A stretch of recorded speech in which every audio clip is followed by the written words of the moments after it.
Je reviens quand même à cette information apprise au moment quasiment du coup de sifflet final du match à Chelsea. La CAF, c'est-à-dire la Confédération africaine de football, qui s'était réunie suite, vous vous souvenez, aux incidents de la finale de la CAN, le Sénégal qui était sorti pendant quelques temps, a sorti ce communiqué. Le jury d'appel de la CAF donc, a décidé de déclarer l'équipe nationale du Sénégal forfait lors de la finale, le résultat étant homologué sur le score de 3-0 en faveur de la Fédération royale marocaine de football.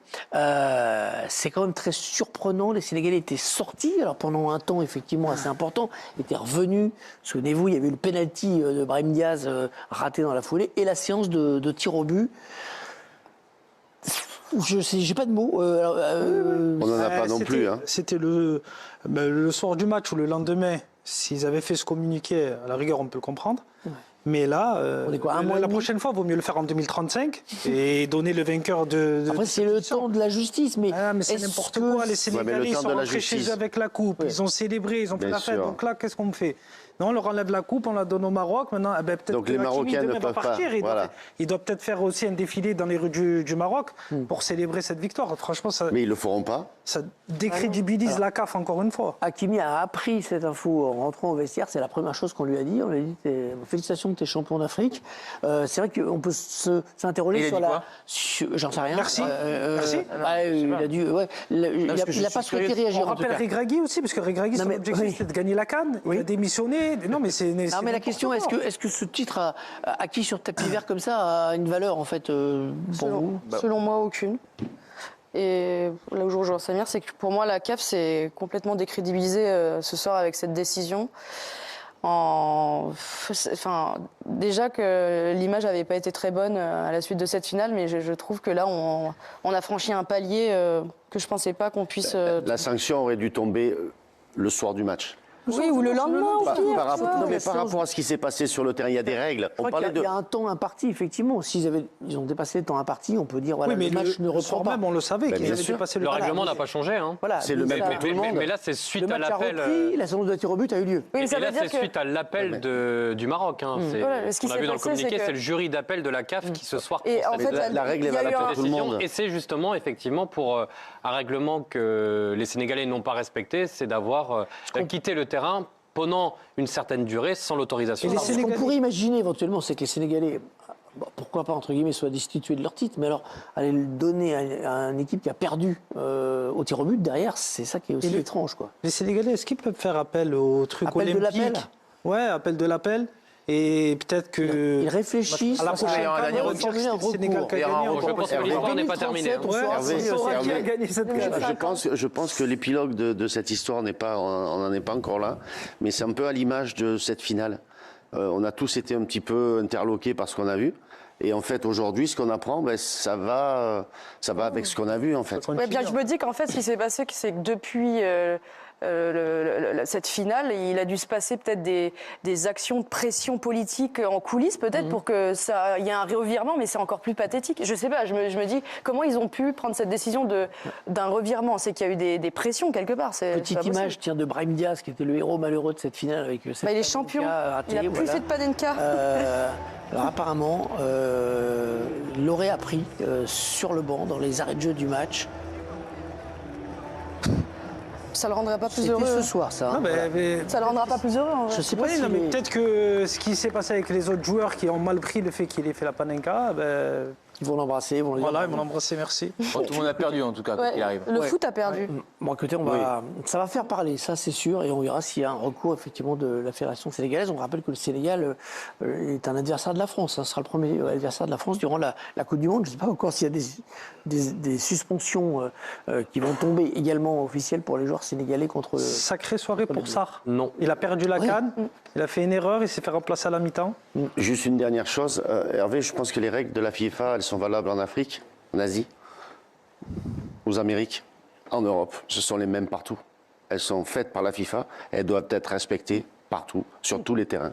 J'ai juste je peux rajouter l'interrogation que j'ai eue quand on a eu cette info, c'est que je me suis demandé si les grandes instances genre FIFA ou UEFA avaient pas peur, plus la FIFA parce qu'il y a une Coupe du Monde qui arrive, qu'ils se reproduisent la même chose à la Coupe du Monde. L'équipe quitte le terrain. Ouais, s'il y a un truc d'arbitrage Mais ça fait jurisprudence quand même. C'est pour ça que ça a fait jurisprudence le fait. Bien sûr. Ils ont laissé le match, donc ça veut dire que les équipes peuvent refaire la même chose. Non mais au-delà de ça, Parce que c'est l'Afrique. Mais je me suis demandé si la FIFA avait pas dit là. Nous les adultes, on est responsables de nos enfants.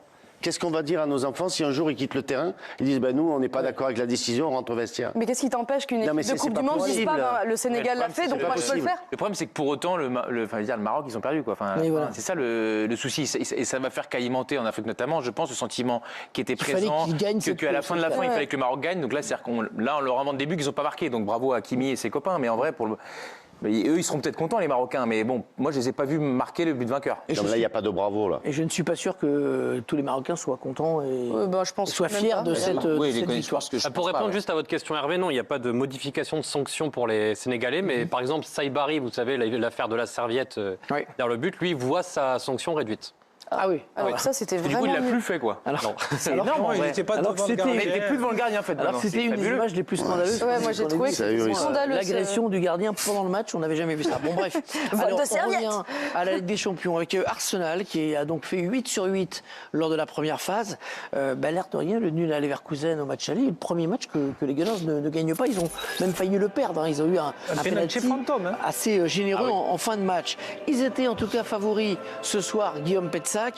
Mais l'affaire n'était pas dans le sac, monsieur Petzak. Et comme le Paris Saint-Germain, le Real Madrid confirme son succès du match aller avec ce but de Vinicius en extrême fin de match. C'est la 3e fois de suite que City est éliminé par le Real. C'est la 41e fois que le Real Madrid est en quart de finale de la Ligue des Champions. Devrait jouer contre le Bayern, c'est quasiment sûr que le Bayern a gagné 6-1 l'an prochain, le match aller. Et donc ce sera Real-Bayern. Et là on est dans la partie du Paris Saint-Germain. C'est-à-dire que si Paris passe Galatasaray ou Liverpool, il y aura sur le chemin le Real ou le Bayern. Wow. Un petit mot peut-être sur l'expulsion de Bernardo Silva et le penalty. Est-ce que c'est la bonne décision? Il y a un geste quand même. Il n'y a pas de bonne décision. Il a les mains collées, mais il fait ce petit geste de le coude. C'est la règle. Ça tue le match, mais c'est la règle. C'est la double peine surtout. Par contre, j'ai pas compris pourquoi il n'y a pas eu penalty sur Mbappé. Ouais. Oui. Il n'y a pas de débat là sur ce. Mais là, oui, effectivement. Non, il n'y a pas de débat, c'est la règle. Bah oui.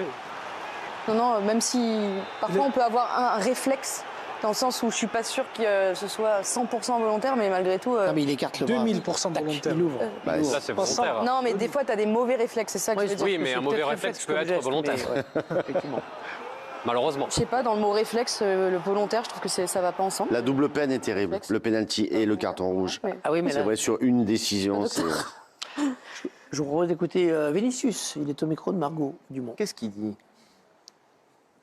Félicitations. Le Real Madrid a bien géré ce match ce soir, selon vous? Merci. Oui, ça a été un grand match. On a pu contrôler le match d'une très belle façon. On a marqué dès le début du match. Ensuite, ils ont pris un carton rouge, donc ça a facilité notre match. Manchester City se crée beaucoup d'occasions parce que c'est une très belle équipe, mais c'était important de gagner aujourd'hui pour la confiance, pour continuer à s'améliorer dans notre jeu. Et on est prêt pour la prochaine étape. Les quarts de finale. Vous pouvez nous parler de votre célébration après le penalty? C'est une célébration à laquelle j'avais pensé parce que la dernière fois où je suis venu ici, ils ont dit qu'il fallait que j'arrête de pleurer. Et donc j'ai fait cette célébration où je fais semblant de pleurer. Je respecte beaucoup les supporters de Manchester City. Ils se comportent toujours très bien ici. Ils supportent leurs joueurs. Mais j'ai fait cette célébration et j'espère qu'ils ne vont pas s'énerver pour ça. Vous avez aimé le retour de Kylian Mbappé sur le terrain? Bien sûr, c'est un très grand joueur, c'est le meilleur joueur du monde. Il fait tout pour nous, il est de retour pour nous aider et il est prêt pour dimanche. Bonjour, ça va? Et un poquito más. Un petit mot quand même, merci beaucoup. Gracias et bravo encore, merci. Merci Margot, merci à Vinicius. Et oui, l'autre info, c'est quand même que Mbappé a renoué avec le jeu. Il est rentré un quart d'heure, il aurait pu effectivement bénéficier d'un pénalty. Courtois est blessé, touché à l'adducteur droit, selon la presse espagnole. On a encore 2 matchs à vous montrer et croyez-moi, ça vaut le coup de rester avec nous. Mais